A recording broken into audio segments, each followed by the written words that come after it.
دادا جان کی بات سن کر کاشف کو شدید شوق لگا تھا۔ وہ بیٹھے بیٹھے اٹھ کر کھڑا ہو گیا۔ ایسا کیسے ہو سکتا ہے دادا جان؟ آپ یہ بات کیا سوچ کے کہہ رہے ہیں؟ اشفاق صاحب نے اینک کے اوپر سے اپنے پوتے کو غصے سے گھورا تھا۔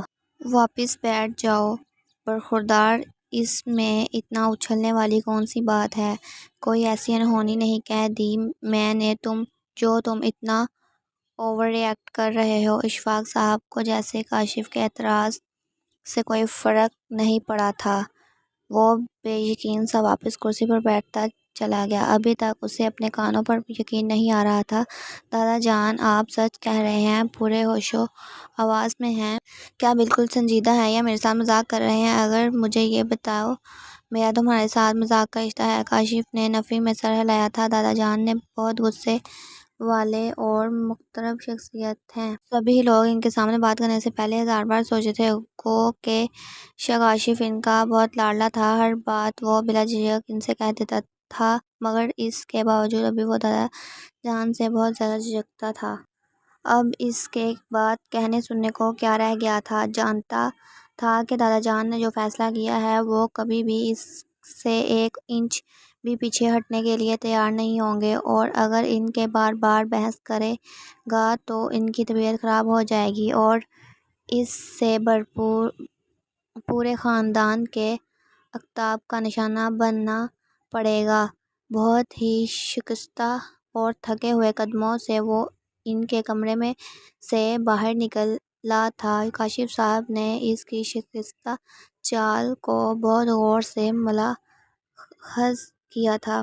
یہ آج کل کے بچے اپنے آپ کو بہت سمجھدار سمجھتے ہیں۔ انہیں کیا لگتا ہے کہ جو فیصلہ وہ کریں گے وہی صحیح ہوگا، اور ہم لوگوں نے جیسے بال دھوپ میں سفید کیے ہیں۔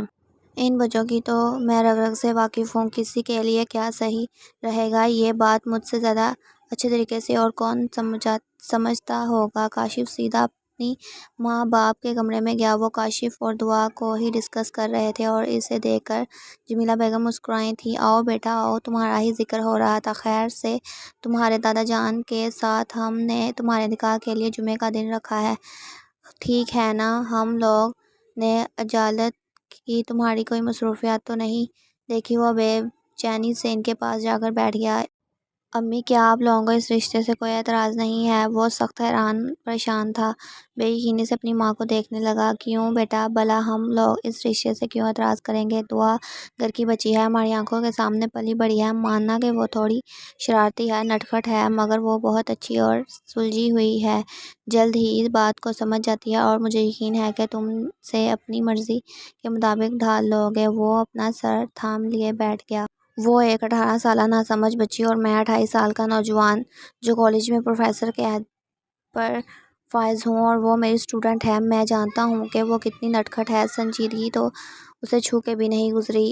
میرا گزارا نہیں ہو سکتا۔ میں نے دادا جاد سے بات کی ہے کہ وہ دکھی ہو جائیں گے، مگر آپ اور ابو کسی طریقے سے انہیں سلیقے سے انکار کر دیں۔ بہت خوب۔ برخوردار اسلم صاحب اسے دیکھ کر طنزیہ انداز میں مسکرائے تھے۔ ہمارے کندھے پر بندوق رکھ کر چلانا چاہتے ہو؟ اگر اتنا ہی رشتے سے اعتراض ہے تو جو خود اپنے دادا جان سے بات کر لو۔ نہیں ابو، میں دادا جان کو دکھ نہیں دینا چاہتا۔ دیکھو، اپنے اس لاڈلے کو سمجھا لو۔ اس سے جو فیصلہ دادا جان نے کیا ہے وہ تو ہو کر رہے گا، چاہے یہ خوشی سے مانے یا رو کر۔ شادی اس کی دعا کے ساتھ ہی ہوگی اور اسی جمعے کو ہی ہوگی۔ اس کے دماغ میں اچھے سے یہ بات بٹھا لو۔ کاشف کو سمجھ نہیں آ رہا تھا کہ وہ کیسے گھر والوں کو اپنی بات سمجھائے۔ ایسا نہیں تھا کہ وہ کسی میں انٹرسٹڈ تھا، اور ایسا بھی نہیں تھا کہ کوئی لڑکی اس کے آئیڈیل تھی، بس وہ دعا سے شادی نہیں کرنا چاہتا تھا۔ اس نے ہمیشہ یہی سوچا تھا کہ جس لڑکی کے ساتھ اس کی شادی ہوگی وہ سنجیدہ مزاج ہوگی اور اس کے مسائل کو سمجھے گی، مگر دعا اس سے تو ایسی کسی بات کی توقع رکھنا ہی فضول تھا۔ انتہائی نٹ کھٹ سی لڑکی، ہر وقت اسے شرارتوں کی سوائے کچھ سوچتا ہی نہیں تھا۔ وہ بھلا ایسی لڑکی کو خوشی سے اپنی زندگی میں کیسے شامل کر سکتا تھا؟ نکاح کا دن بھی آ گیا۔ اس کی لاکھ خواہشوں کے باوجود بھی وہ نکاح کے فنکشن کو کینسل نہیں کروا سکا۔ دعا کے تاثرات بھی اس سے الگ نہیں تھے۔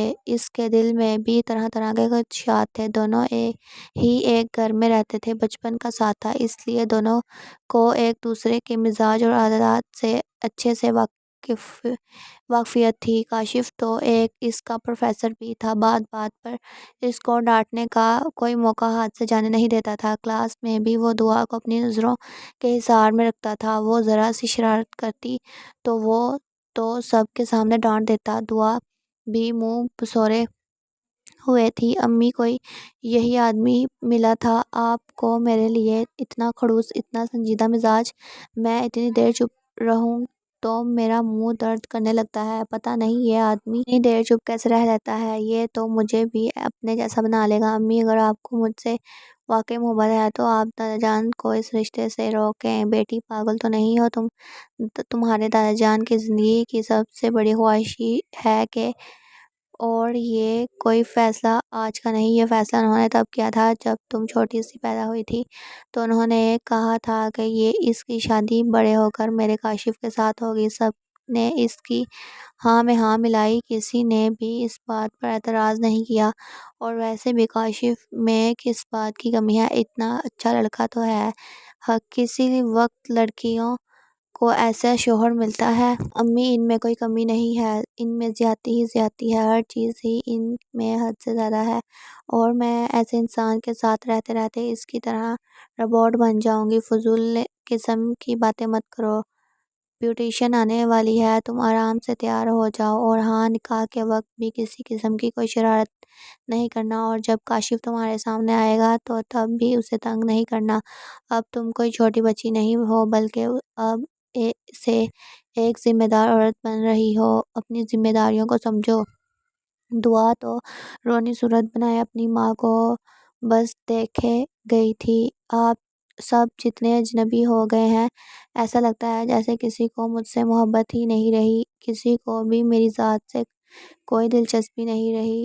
اس خڑوس کے ساتھ سب لوگوں نے مل کر مجھے باندھ دیا ہے۔ اس سے بہتر تھا کہ میرا گلا گھونٹ دیتے یا پھر کسی کنویں میں دھکا دے دیتے۔ نکاح کی ساری تقریب اچھے سے ہو گئی تھی، سارے معاملات خوش اسلوبی سے نپٹ گئے تھے۔ اب وہ کاشف کے کمرے میں بیٹھی اس کا انتظار کر رہی تھی اور بری طرح یہ سے خوفت زدہ ہو رہی تھی۔ اب یہ کیا ڈرامہ ہے؟ نیند سے آنکھیں بند ہو رہی ہیں، مگر مجھے جاگنا ہے، چاہے وہ آدھی رات تک کیوں نہ آئے۔ مجھے اس کا انتظار کرنا ہے، مگر میں سخت تھک گئی ہوں، بہت نیند آ رہی ہے، اور مجھے صبح کالج بھی جانا ہے۔ کالج کی سوچ پر وہ تھک کر رہ گئی تھی۔ اب کہیں میرے گھر والے میرے پڑھائی پر پابندی نہ لگا دیں۔ اب اگر اس خڑوس نے مجھے کالج جانے سے منع کر دیا تو تب میں کیا کروں گی؟ گھر والے تو اس خڑوس کی ہی بات مانیں گے، مگر نہیں، یہاں پر میں احتجاج کروں گی۔ میں اپنی پڑھائی نہیں چھوڑ سکتی کسی کے لیے۔ موصف خود تو پروفیسر بن گئے، مگر اب کیا اپنی بیوی کو جاہل رکھیں گے؟ ایسا کبھی نہیں ہو سکتا۔ خود ہی اپنی سوچوں میں لڑتی اپنے آپ کو سو تابیاں دیتی وہ اٹھ کر ڈریسنگ روم میں چلی گئی تھی۔ جلدی جلدی اس نے سارے کپڑوں اور زیوروں سے نجات حاصل کی تھی۔ کمرے میں آنے کے بعد اس نے زیوروں کو یوں ہی ڈریسنگ ٹیبل پر پھینک دیا تھا، اور بھاری لہنگے کو بھی صوفے پر پھینک دیا۔ خود اچھے سے ہاتھ منہ دھو کر سادہ کپڑے پہن کر وہ بستر پر آڑی تریچھی ہو کر سو گئی، اس طرح سے کہ پورا بیڈ کا قبضہ نظر آ رہا تھا۔ کاشف کو شادی پر بہت سارے اعتراضات تھے، مگر اب نکاح کے بعد اس نے اس زندگی سے جیسے سمجھوتا کر لیا تھا، جو ہونا تھا ہو گیا۔ اب آنے والی زندگی کو بہتر بنانے کے لیے مجھے غور و فکر کرنی ہوگی، اور اس بیوقوف کو عقل سکھانے کے لیے پاپڑ بیلنے پڑیں گے۔ وہ بے شک دعا کو بچیوں کی نظر سے دیکھتا تھا، مگر کمرے میں اپنی بیوی کے روپ میں موجود تھی۔ اس کے دل میں میٹھے میٹھے جذبات سے بیدار ہو رہے تھے۔ آج تک اس نے کبھی کسی لڑکی کو نظر اٹھا کر نہیں دیکھا تھا، مگر نکاح کے بعد اس کے احساسات تبدیل ہو گئے تھے۔ کمرے میں آیا، مگر سامنے کا منظر دیکھ کر اس کے سارے جذبات جیسے باپ بن کر اڑ گئے تھے۔ غصے میں اس کا دماغ جیسے کھولنے لگا۔ وہ تو سوچ رہا تھا کہ وہ بیوقوف لڑکی اس کے انتظار میں بیٹھی ہوگی، اس کو دیکھ کر شرمائے گی، وہ اس کے ساتھ کیسے اپنے جذبات کا اظہار کرے گا، کیسے وہ اس چھوٹی سی لڑکی کے ساتھ نئے رشتے کی شروعات کرے گا۔ مگر دعا نے اپنی بیوقوفی کی وجہ سے ان ساری پریشانیوں سے نجات دلا دی تھی۔ بیڈ کے بیچوں بیچ وہ آڑی ترچھی ہو کر لیٹی ہوئی تھی، زیورات ڈریسنگ ٹیبل پر پڑے تھے، اس کا قیمتی لہنگا بھی صوفے پر پڑا تھا، اپنے بیتے پر مسکرا رہا تھا۔ وہ لمبے لمبے ڈگ بھرتا ہوا دعا کے سر پر پہنچا تھا۔ کیا حرکت ہے یہ، تم میرا انتظار نہیں کر سکتی تھی؟ اس نے سر پر کھڑے ہو کر دھاڑنے لگا تو دعا نے مندی مندی آنکھیں کھول کر اسے دیکھا۔ کیا ہو گیا ہے کاشف بھائی؟ نیند آ رہی ہے؟ مجھے سونے دیں، ہم صبح بات کریں گے۔ اس کے منہ سے بھائی کا لفظ سن کر کاشف کا دماغ بڑھ کر اڑ گیا تھا۔ ایک لمحے میں اس کا دماغ کھل گیا تھا۔ یہ تو میری سوچ سے بھی زیادہ بیوقوف نکلی، اسے تو سیدھا کرنا ہی پڑے گا۔ وہ جانتا تھا کہ وہ نیند کی بہت پکی ہے، انتہائی ڈھیٹ لڑکی ہے، جتنا مرضی وہ اسے اٹھائے وہ اٹھے گی نہیں، اور یہ بھی ہو سکتا ہے کہ وہ نیا ڈرامہ لگا دے۔ اپنے جذبات کو سہلاتا ہوا وہ صوفے پر جا کر بیٹھ گیا۔ سگریٹ سگلاتے اس نے لمبے لمبے کش لینے لگا۔ بلاخر کافی غور کے بعد اس کے اسباب پر سکون ہو گئے تھے۔ دن بھر کا وہ بھی تھکا ہارا سو گیا۔ صبح کٹ کٹ کی آواز پر اس کی آنکھ کھلی تھی، دیکھا دعا ڈریسنگ ٹیبل پر کھڑی اپنا میک اپ کر رہی تھی۔ اس وقت اس نے اس کا مرتر جوڑا پہنا تھا اور بلا شبہ وہ اس طرح تیار ہو کر اپنی عمر سے بڑی اور بہت خوبصورت لگ رہی تھی۔ کاشف نے اسے اپنے پاس بلایا تھا۔ ادھر آؤ، سنو جی۔ کیا بات ہے کاشف بھائی؟ پہلے تو مجھے بھائی کہنا بند کرو۔ کیا تم نہیں جانتی کہ کل ہمارا نکاح ہوا ہے؟ تم میری بیوی ہو، اور بار بار بھائی کہنے سے مجھے غصہ مت دلاؤ۔ دعا نے زبان پر ہونٹ تلے دبا لی۔ ماں نے بھی منع کیا تھا کہ اب کاشف تمہارا شوہر ہے، ایسی کوئی بات نہ کرنا کہ اسے غصہ آئے، اور انجانے میں وہ اب اسے بھائی کہہ بھاگی تھی۔ ڈریسنگ ٹیبل کی دراز میں کنگن پڑے ہیں، وہ تمہاری منہ دکھائی ہے؟ کوئی پوچھے تو بتا دینا کہ میں نے تمہیں منہ دکھائی میں کنگن دیے ہیں، اور ہاں اگر کوئی اور بات پوچھے تو تم نے شرما کر سر جھکا لینا ہے، مگر کوئی فضول بات اپنے منہ سے مت نکالنا، ایسا نہ ہو کہ شام تک پوری حویلی میں فسانے بننے ہوئے ہوں۔ اب وہ اتنی بچی بھی نہیں تھی کہ اس کی بات نہ سمجھتی۔ یکدم ہی اس کا چہرہ بالکل لال ہو گیا تھا۔ کاشف نے دلچسپی سے اس کے رنگ بدلتے چہرے کو دیکھا، یعنی کہ اتنی معصوم نہیں ہے، اس پر اتنی محنت نہیں کرنی پڑے گی۔ چلو کوئی بات نہیں، کل تو میں اس نے میرے ارمانوں کا خون کر دیا، میرے آنے سے پہلے سو گئی، مگر آج میں اپنا حق اچھے طریقے سے وصول کروں گا۔ آج ولیمے کی تقریب تھی، آج بھی وہ ایک بڑے سالن سے تیار ہوئی تھی، کل کی نسبت آج وہ پہلے سے بھی زیادہ خوبصورت لگ رہی تھی۔ کاشف اسے دیکھتا رہ گیا، دل میں یکدم پسندیدگی کے جذبات بیدار ہونے گئے تھے۔ وہ جیسے بھول گیا کہ اس کچھ دن پہلے تک وہ اس رشتے کو توڑنے کے لیے ہڈی چوٹی کا زور لگا رہا تھا، اور اب اپنے دل میں پیدا ہونے والی نرمی گرم جذبات کو دیکھ کر وہ خود بھی حیران رہ گیا تھا۔ کیا نکاح کے بولوں میں اتنی طاقت ہوتی ہے کہ دو اجنبی دلوں کو ملا دیتے ہیں؟ سارا دن مصروفیات میں گزر رہا تھا۔ کاشف کے دوست احباب اور کزن اسے باتوں باتوں میں چھیڑ رہے تھے، اس کی نگاہیں بھی بار بار دعا کے چہرے پر طواف کر رہی تھیں، اور دعا اس کے جذبات اور تاثرات سے بے خبر اپنی کزنز کے ساتھ اپنی باتوں میں مگن تھی۔ اس کی اتنی خواہش تھی کہ وہ آج بھی کے دن اپنی کالج کی سہیلیوں کو بلاتی، مگر کاشف نے شادی سے پہلے سے ہی اس بات کے لیے منع کیا تھا کہ وہ اپنے کالج کی کسی سہیلی کو نہیں بلائے گی، اور نہ ہی کالج میں یہ بات پھیلائے گی کہ اس کی شادی کاشف کے ساتھ ہو گئی ہے۔ وہ حیران تھی کہ آخر یہ چھپانے والی کیا بات ہے؟ مگر سب نے اسے ڈانٹ کر خاموش کروا دیا۔ جوش کاشف بولے گا ہمیں وہی کرنا ہوگا، اور یوں اس کے پاس خاموش رہنے کے سوا کوئی اور راستہ نہیں بچا۔ مگر من ہی من میں وہ کاشف سے اس بات پر خفا ہو گئی۔ آج اسے کمرے میں آئے ہوئے تھوڑی دیر ہی گزری تھی، اب وہ کپڑے تبدیل کرنے کے بارے میں سوچ رہی تھی کہ کاشف کمرے میں آ گیا۔ شکر ہے میں وقت پر پہنچ گیا، ورنہ تم نے تو اس روپ کو بھی جلدی سے مٹا دینا تھا اور میں تمہیں دیکھنے کی حسرت لیے ہی رہ جاتا۔ اس کے قریب آتے ہوئے وہ انتہائی رومانٹک انداز میں بولا تھا۔ دعا کا دل یک بارگی زور سے دھڑکا تھا، اس کی آنکھیں حیا کے بوجھ سے جھکنے لگی تھیں۔ خدا کے لیے آپ مجھے بائی مت کہہ دینا، وہ اسے کچھ بولنے کی کوشش کرتے ہوئے دیکھ کر جلدی سے بولا۔ دعا کے ہونٹوں پر مسکراہٹ بکھر گئی تھی۔ آج اس نے کاشف کا ایک نیا روپ دیکھا تھا، محبت کرنے والا، خیال رکھنے والا، اس پر جان دینے والا۔ پوری رات وہ اس پر پیار کی بارش برساتا رہا اور وہ بارش میں بھیگتی رہی۔ صبح اٹھ اس کی آنکھ دیر سے کھلی۔ کاشف نے اسے بازو سے پکڑ کر جھنجھوڑ دیا۔ دعا اٹھو، اتنی دیر ہو گئی ہے۔ کالج نہیں جانا؟ تم نے پیپرز ہونے والے ہیں، میں تمہیں کالج کی چھٹیاں کرنے کی اجازت نہیں دوں گا۔ دعا کی آنکھ جھٹ سے کھل گئی تھی، نیند بیک سے اڑ گئی۔ وہ تو بہت گہری میٹھی نیند سو رہی تھی۔ رات کاشف نے جس دنیا میں اسے سیر کروائی تھی وہ ابھی تک اس کے نشے میں کھوئی ہوئی تھی، اور ابھی کاشف کا نیا بلکہ وہی پرانا روپ دیکھ کر وہ حیران رہ گئی۔ اس کے لہجے میں رات والی خاماری اور کا کہیں شبانہ تک نہیں تھا۔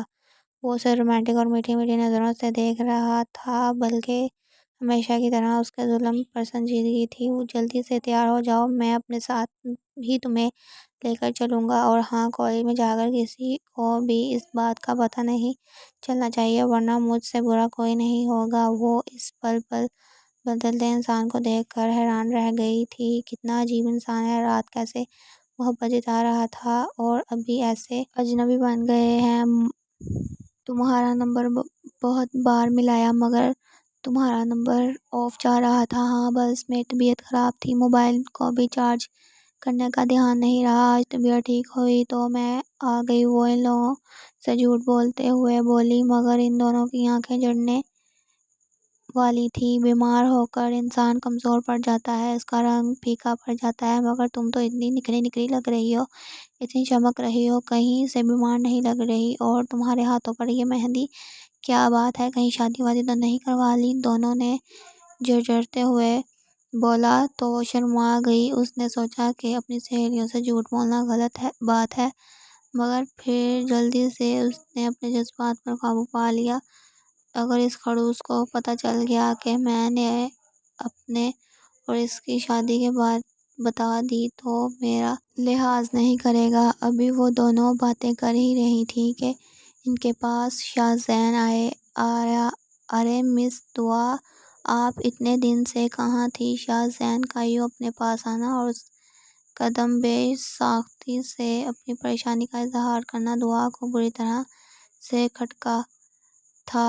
آپ میرا انتظار کیوں کر رہے تھے؟ نہ چاہتے ہوئے بھی اس کا لہجہ روکھا ہو گیا تھا۔ شاہ زین بھی کچھ سنبھل کر بولا، اصل میں مجھے آپ سے کچھ نوٹس چاہیے تھے۔ آپ جانتی ہیں کہ میں کافی دنوں تک کالج سے غائب رہا ہوں، اس لیے بہت ساری چیزیں ہیں جو مجھے کلیئر نہیں ہیں۔ دعا نے کچھ لمحے تو بے تاثر نظروں سے دیکھا، پھر کہنے لگی، مسٹر شاہ زین، آپ کو جو بھی مسائل ہیں آپ ٹیچرز کے ساتھ ڈسکس کر سکتے ہیں، اگر نہیں تو یہاں بہت ساری اکیڈمیز اور کوچنگ سینٹرز ہیں، آپ کسی بھی اکیڈمی کو جوائن کر سکتے ہیں۔ میں اس سلسلے میں آپ کی کوئی مدد نہیں کر سکتی۔ صوبیہ اور رمشا کا ہاتھ پکڑ کر اور تیز قدم اٹھاتے ہوئے وہ وہاں سے چلی گئی تھی۔ بہت ہی ٹیڑھی خیر ہے، اتنی آسانی سے ہاتھ نہیں آئے گی، دلاور نے شاہ زین کے کندھے پر ہاتھ رکھ کر کہا تو وہ عجیب سے انداز میں ہنسا تھا۔ آج تک مجھ سے کوئی بھی بچ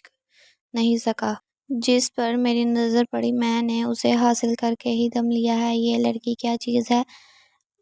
بھی تو ایک عام سی جذباتی لڑکی، اور ایسی لڑکوں کے دل میں جگہ بنا کوئی ایسا مشکل کام نہیں ہے، چلو دیکھتے ہیں، دلاور جیسے اسے چیلنج کرتے انداز میں بولا تھا، اور شاہزین نے جلدی سے یہ چیلنج ایکسیپٹ کر لیا تھا۔ اپنی مردانہ وجوہات پر، اپنے پیسے پر بہت غرور تھا، جتنا وہ ہینڈسم تھا اس پر یہ غرور سجدہ بھی تھا۔ کلاس میں آنے کے بعد وہ تینوں شاہزین کے بارے میں ہی ڈسکس کر رہی تھیں۔ اس کی کلاس میں شروع ہو گئی تھی۔ آج ان کا کوئی بھی پیریڈ فری نہیں تھا۔ مس ناہیدہ کا پیریڈ تھا جب دعا کو جمائیوں پر جمائیاں آنے لگی تھیں۔ رات بھر وہ کاشف کی قربت کو سہنے پر مجبور رہی تھی۔ اس کی آنکھ نہیں لگی تھی اور اب اس کی آنکھیں جیسے کھلنے پر تیار ہی نہیں تھیں۔ جب کاشف کا آیا تب وہ نیند کے گوش میں چلی گئی تھی۔ اسے ارد گرد کا کوئی ہوش نہیں تھا۔ اسے اس بات کا اندازہ نہیں تھا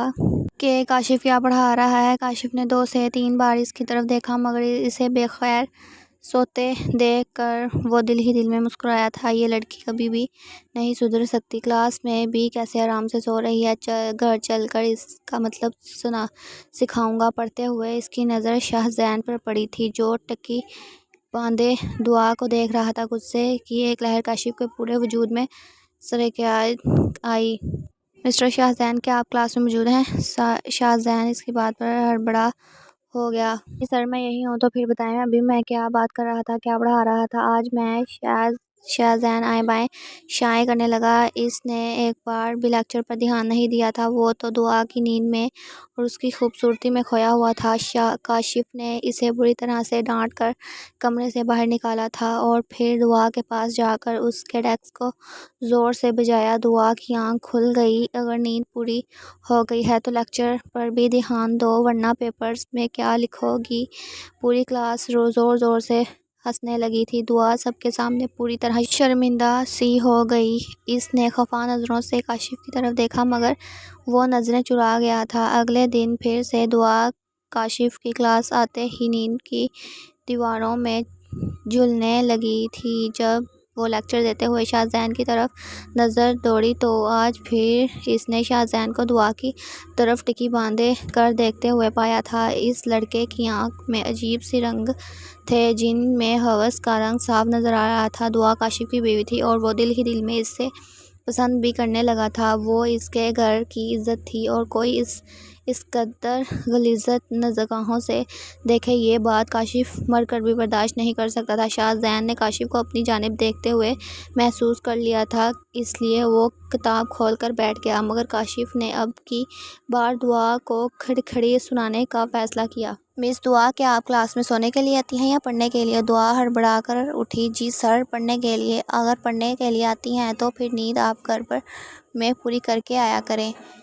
جب بھی کلاس میں آتا ہوں تو آپ کو نیند آ جاتی ہے۔ کیا آپ سب لوگوں کے ساتھ یہی مسئلہ ہے؟ کیا میں آپ کو لیکچر کے بجائے لوری سنا رہا ہوں؟ سبھی لڑکے زور زور سے ہنسنے لگے تھے۔ سر، ہمیں تو آپ کے لیکچر میں بالکل بھی نہیں آتی، بلکہ ہم تو آپ کے لیکچر کو بہت انجوائے کرتے ہیں۔ دوسری لڑکیاں کہنے لگیں، سر میں تو صبح سے آپ کے لیکچر کا انتظار کر رہی ہوتی ہوں۔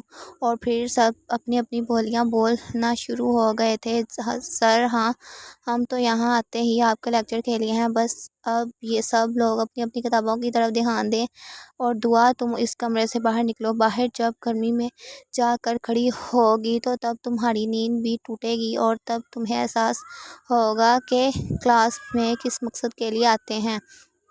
بات وہ دعا سے کر رہا تھا، مگر شاہزین گور رہا تھا۔ شاہزین پس پردے سے سنانے کی کوشش کر رہا تھا، ساری رات تو یہ مجھ پر پیار کی بارش کرتے رہتے ہیں، پوری رات یہ شخص مجھے سونے نہیں دیتا اور اب سب کے سامنے کیسے مجھے ذلیل کر رہا ہے۔ اگر میری نیند پوری نہیں ہوئی تو اس کی وجہ بھی تو یہی شخص ہے۔ خود کو یہ روبوٹ ہے، اسے نہ نیند آتی ہے اور نہ ہی یہ تھکتا ہے، اور دوسرے لوگوں کو بھی یہ اپنے جیسا ہی سمجھتا ہے۔ وہ بالکل جلنے بھولنے انداز میں اس کے بارے میں سوچ رہی تھی۔ اتنا غصہ آ رہا تھا جیسے وہ کاشف کو کچا چبا جائے گی۔ گھر جاتے ہی اس نے سب لوگوں سے کاشف کی شکایت کی، دادا ابو کے سامنے روتے ہوئے آج کے واقعے کو مرچ مسالے لگا کر بتایا۔ اس کی ساری ہی ہمدردی دعا کے ساتھ تھی۔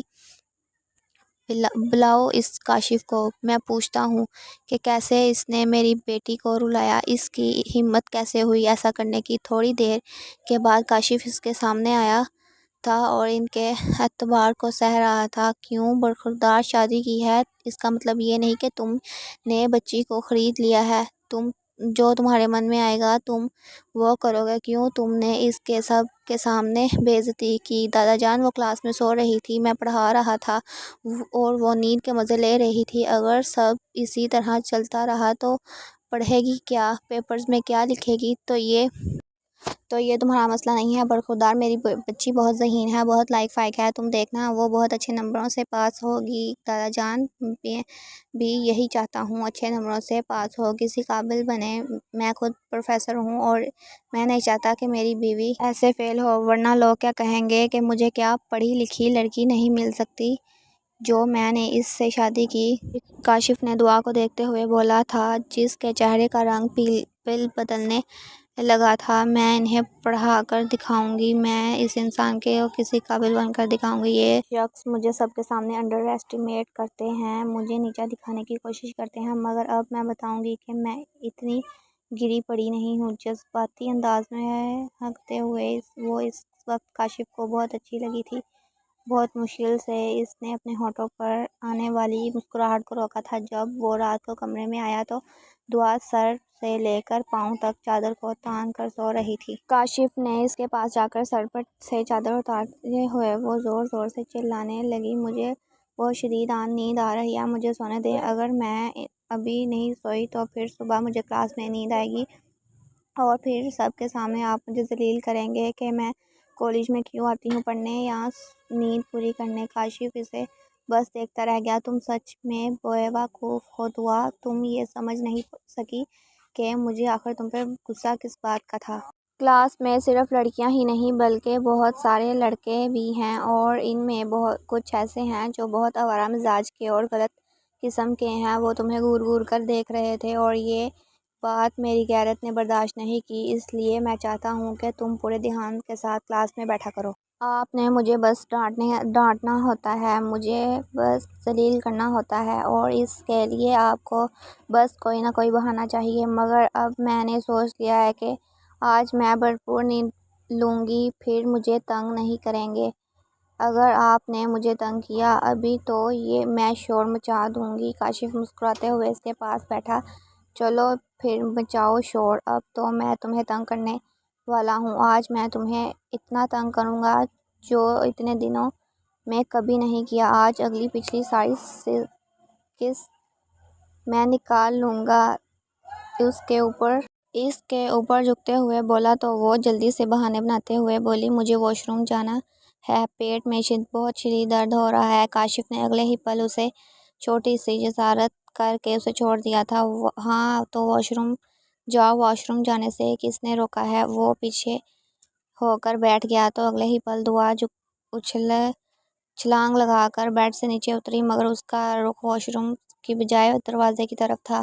کاشف اسے روکتا رہ گیا، ارے کہاں جا رہی ہو، واپس آؤ، بات کرنی ہے تم سے۔ مگر وہ چالاکیاں برتتی ہوئی دروازے سے باہر نکل گئی تھی، سیدھا اپنے کمرے میں جا کر دم لیا۔ دروازہ اس نے اندر سے بند کر لیا تھا۔ تھوڑی دیر کے بعد کاشف کی کال اس کے نمبر پر آنے لگی تھی۔ یہ کیا تماشا ہے دعا، کمرے میں آؤ، تمہارا انتظار کر رہا ہوں میں، بات کرنی ہے تم سے۔ مگر وہ ڈیٹھ بنی اس کے میسج کو نظر انداز کرتے ہوئے سو گئی تھی۔ کاشف کو اس پر غصہ بھی تھا اور اس کی ہڑبڑی پر ہنسی بھی آ رہی تھی۔ کیا ساری زندگی یہ اسی طرح رہے گی؟ میں نے تو سوچا تھا کہ وقت گزارنے کے ساتھ ساتھ اس کو سمجھ آ جائے گی، مگر لگتا ہے دن بدن اس کی عقل گھٹنوں میں جا رہی ہے۔ دن بدن یہ بچی ہی بنتی جا رہی ہے۔ سگریٹ سگلاتے ہوئے وہ دعا کے بارے میں ہی سوچے جا رہا تھا۔ اگلے دن اس نے اپنی سرخ سرخ آنکھوں سے دعا کو گھورا تو وہ پھر بھرپور طریقے سے مسکرائی تھی۔ آج آپ مجھے ڈانٹ نہیں سکیں گے، آج میں نے پوری نیند لے لی ہے اور آج میں کلاس میں بالکل بھی نہیں سوؤں گی۔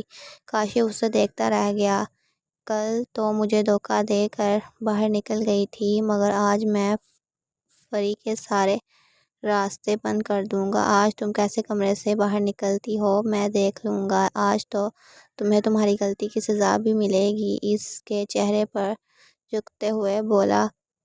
وہ کئی قدم پیچھے ہٹ کر کھڑی ہو گئی تھی۔ اگر آپ نے مجھے تنگ کیا، مجھے دھمکانے کی کوشش کی تو میں دادا جان کو جا کر بتا دوں گی کہ آپ مجھے چھیڑتے ہیں۔ کاشف نے اس کی بات پر قہقہ لگایا تھا۔ جاؤ جا کر بتاؤ دادا جان کو ابھی اور اسی وقت۔ جو بھی دادا جان کہتے ہیں وہ بات آ کر مجھے بھی بتانا۔ دعا کو خود ہی اندازہ ہو گیا تھا کہ اس نے بات کی ہے، اس لیے شرم سے ہو کر سر جھکا گئی تھی۔ شاہزین کا بدلا ہوا انداز دعا کے لیے ایک نیا کھلونا بن چکا تھا۔ وہ دان تھی، ضدی تھی اور سب کے بڑے کر وہ کاشف کو اس دن ڈانٹنے والی بدلہ لینا چاہتی تھی۔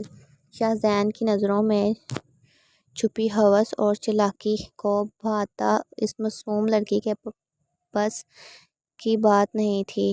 وہ تو مرد تھا اور ایک پروفیسر ہونے کے ناطے انسانوں کو رگ رگ سے واقف تھا۔ وہ شاہزین کی ہر حرکت پر نظر رکھے ہوئے تھا۔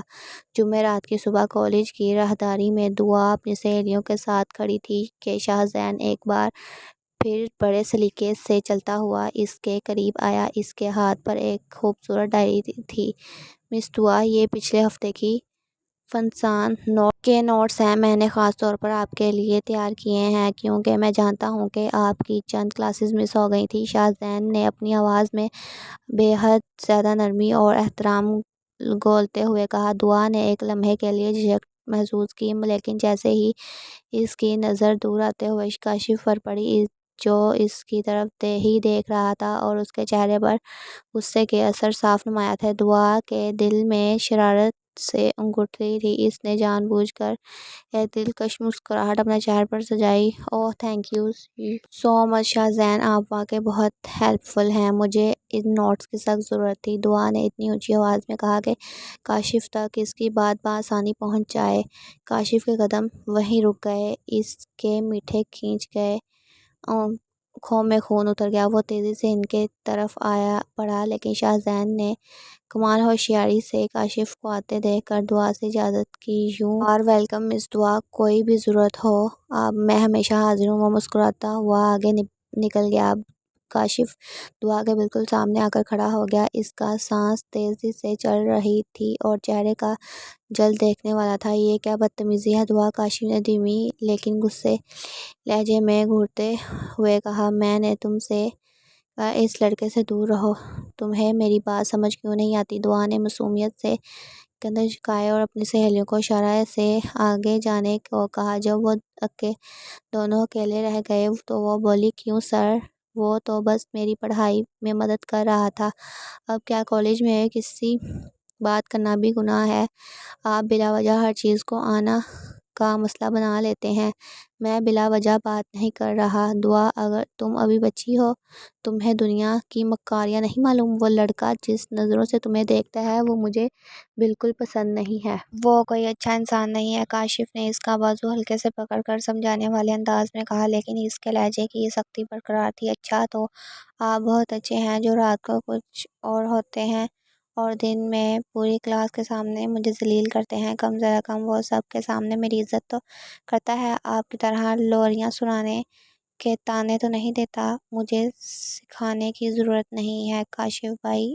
اوہ سوری سر، دعا نے طنزیہ مسکرا کر کہا اور کاشف کو وہیں چلتا پھرنا چھوڑ کر کلاس کی طرف بھاگ گئی۔ کاشف وہیں کھڑا رہ گیا، اس کا دل چاہ رہا تھا کہ وہ شاہزین کا گریباں پکڑ کر اسے کالج سے باہر پھینک دے، لیکن وہ اپنے جذبات پر قابو پانے پر مجبور تھا کیونکہ وہ نہیں جانتا تھا کہ ان کا رشتہ کالج میں تماشا بنے۔ اگلے چند دن دعا کا یہی معمول بن گیا۔ وہ جب بھی کاشف کو اپنے آس پاس دیکھتی وہ جان بوجھ کر شاہزین کے قریب چلی جاتی، کبھی اس کی کتاب مانگتی، کبھی کنشن اس کے ساتھ بیٹھ کر چائے پینے کا ناٹک کرتی۔ شاہزین دل ہی دل میں خوش ہو رہا تھا کہ اس کا چیلنج پورا کر رہا ہوں۔ وہ سمجھ رہا تھا کہ دعا اس کی زلفوں کی سیر ہو گئی جبکہ دعا صرف اور صرف کاشف کو تڑپانا چاہتی تھی۔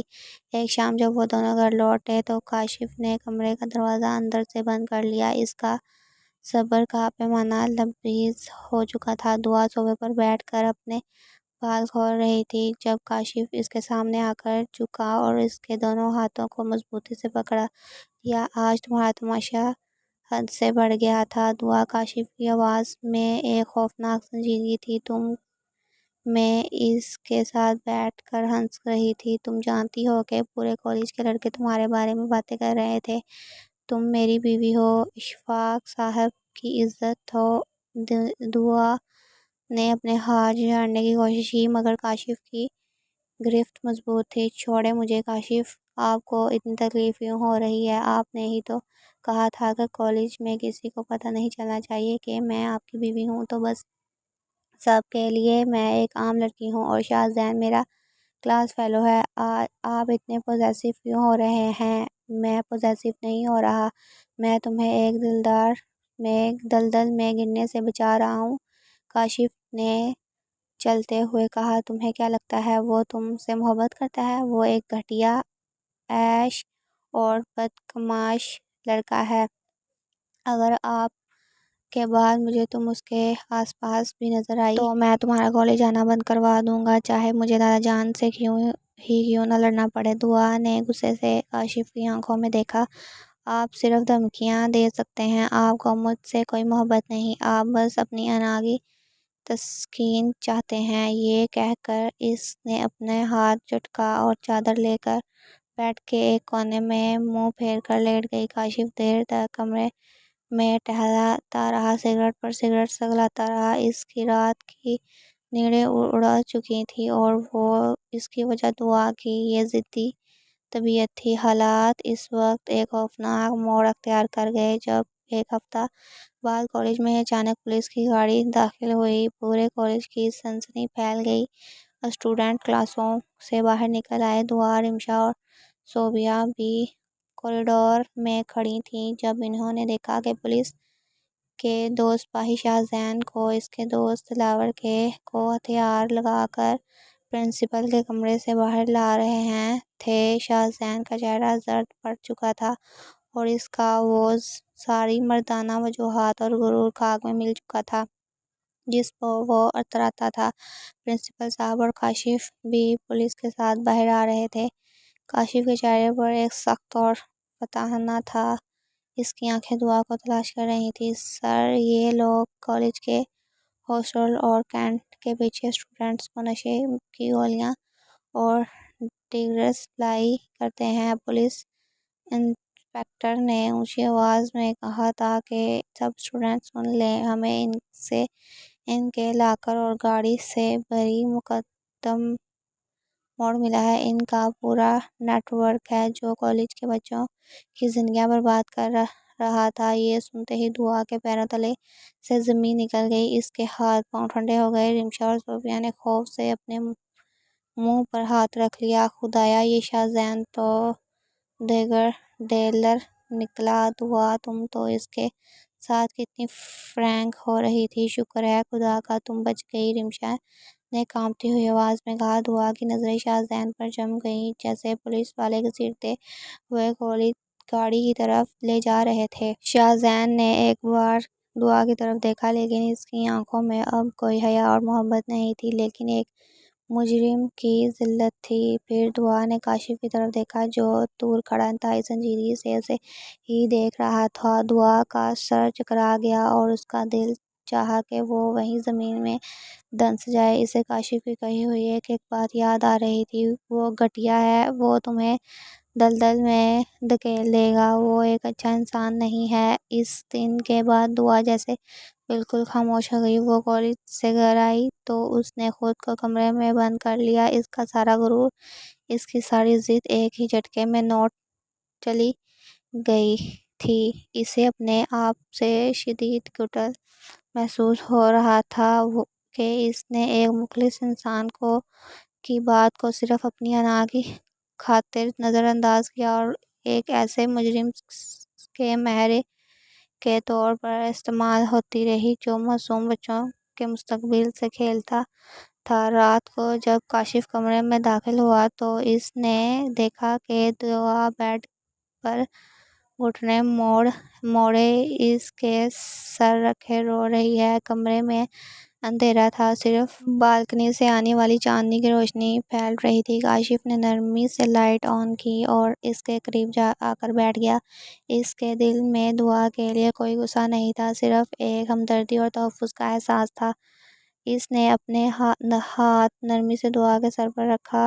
دعا نے تڑپ کر سر اٹھایا اور کاشف کو دیکھتے ہی اس کے سینے سے لگ کر پھوٹ پھوٹ کر رو پڑی۔ I am sorry Kashif, I am sorry, sorry ری، میں بہت بری ہوں، میں نے آپ کی بات نہیں مانی۔ میں کتنی بڑی بیوقوف ہوں جو ہچکچاہیاں لیتے ہوئے بولی کہ میں اپنے حصار میں لے لیا اور اس کے بیڈ تپتانے لگا۔ بس کرو دعا، روتے نہیں ہیں، اب سب ٹھیک ہے۔ جب وہ تھوڑی پرسکون ہوئی تو کاشف نے اس کا چہرہ اپنے ہاتھ کے پیالے میں لے لیا اور اس کے آنسو پوچھتے ہوئے انتہائی محبت اور سلیقے سے سمجھانے لگا۔ دعا، میں تمہیں اس لیے اس انسان سے دور رہنے کا کہتا تھا کیونکہ وہ جانتا تھا کہ وہ غلط کام کرتا ہے۔ کالج کے انتظامیہ اور مجھے پچھلے کچھ عرصے سے شک تھا کہ کالج میں کوئی ڈیگرزیٹ سپلائی کر رہا ہے اور ہمارے پاس شاہزین کے خلاف کوئی شواہد آ رہے تھے۔ میں تمہیں اس مجرم کے سائے سے بھی دور رکھنا چاہتا تھا کیونکہ تم میری غیرت ہو، میری بیوی ہو اور سب سے بڑھ کر میری محبت ہو۔ دعا نے گناہ گاروں کی طرح سر جھکا لیا۔ مجھے معاف کر دیں، میں تو بس آپ کو اس دن کی ڈانٹ کا بدلہ لینے کے لیے چڑھا رہی تھی، مجھے نہیں معلوم تھا کہ وہ اتنا خطرناک انسان ہو سکتا ہے۔ کاشف ہلکا سا مسکرایا اور اس کی پیشانی کو چوما۔ میں جانتا تھا کہ تم مجھے چڑھا رہی ہو، تمہاری ہر شرارت، تمہاری ہر حال میں سمجھتا ہوں، لیکن یاد رکھو زندگی صرف شرارتوں کا نام نہیں ہے۔ کچھ فیصلے بہت سنجیدہ ہوتے ہیں اور ان میں بڑوں کی اور شوہر کی بات ماننے ہی عافیت ہوتی ہے۔ میں تمہیں کبھی کسی غلط راستے پر جانے نہیں دوں گا۔ دعا نے کاشف کا ہاتھ مضبوطی سے پکڑ لیا۔ اس دن اس نادان لڑکی کو زندگی کا سب سے بڑا سبق مل چکا تھا اور اس سبق میں اس کے اندر کی ناسمجھی بچی کو ایک گہرا سوچ اور سمجھداری عطا کر دی تھی۔ وقت کا پہلا تیزی سے گزرا اور ان 5 سالوں نے جیسے دعا کی شخصیت کو یکسر بدل کر رکھ دیا۔ وہ اب 18 سال کی کوئی نادان نٹکھٹ اسٹوڈنٹ نہیں تھی، بلکہ وہ 30 سال کی ایک انتہائی سلجھی ہوئی، باوقار اور سمجھدار خاتون بن چکی تھی۔ اس نے نہ صرف اپنی پڑھائی ریکارڈ نمبروں سے مکمل کی تھی، بلکہ اب وہ اپنے گھر اور رشتے کی ذمہ داریوں کو اتنے حسین طریقے سے نبھا رہی تھی کہ دادا جان اشفاق صاحب سے لے کر جمیلہ بیگم اور اسلم صاحب تک سب اس کی عقل اور سلیقے کو تعریف کرتے تھکتے نہیں تھے۔ حویلی کے وسیع عریض لان میں شام کی چائے کا اہتمام تھا، جہاں پورا خاندان موجود تھا۔ اشفاق صاحب اپنی آرام دہ کرسی پر بیٹھ کر آئینہ لگائے اخبار دیکھ رہے تھے، جبکہ جمیلہ بیگم چائے کی پیالیاں بنا رہی تھیں۔ اسی دوران حویلی کے برآمدے سے 1-2 سال کے خوبصورت گول مٹول بچے کی ہنسنے کی آواز گونجی۔ وہ سفید رنگ کے کرتے شلوار میں بلوز اپنے ننھے ننھے قدموں کی بھاگتا ہوا لان کی طرف آ رہا تھا اور اس کے پیچھے دعا اپنے دوپٹے کو سنبھالتی ہوئی مسکرا کر بھاگ رہی تھی۔ ارحم بیٹا، آہستہ بھاگو، گر جاؤ گے۔ دعا کی آواز میں اب وہ پرانی چیخ و پکار نہیں تھی، بلکہ ایک ماں کی ممتا اور ٹھہراؤ تھا۔ ارحم سیدھا جا کر اپنے دادا جان یعنی اسلم صاحب کے گھٹنوں سے لگ گیا اور میٹھا بن کر ہنسنے لگا۔ اسلم صاحب نے ہنس کر اپنے پوتے کو گود میں اٹھا لیا اور اس کا گال چوما۔ ارے واہ، آہ، میرا شیر بچہ آ گیا۔ دیکھو جمیلہ، یہ بالکل اپنے باپ کاشف پر گیا ہے۔ بچپن میں کاشف بھی ایسا ہی دکھتا تھا۔ دعا مسکراتی ہوئی ان کے پاس آئی اور چائے کی پتیلی سنبھالتے ہوئے بولی، امی آپ بیٹھیے، میں چائے سرو کرتی ہوں۔ آپ کے گھٹنوں میں درد تھا نا، آپ آرام کریں۔ جمیلہ بیگم نے محبت سے دعا کو دیکھا۔ جیتی رہو میری بچی، تم نے جب سے اس گھر کو سنبھالا ہے مجھے تو جیسے کوئی فکر ہی نہیں رہی۔ سچ میں اشفاق صاحب کا فیصلہ 100% درست تھا۔ ہماری دعا تو پورے خاندان کا فخر بن گئی ہے۔ اشفاق صاحب نے اخبار نیچے رکھ کیا اور فخر سے مسکرائے۔ میں نے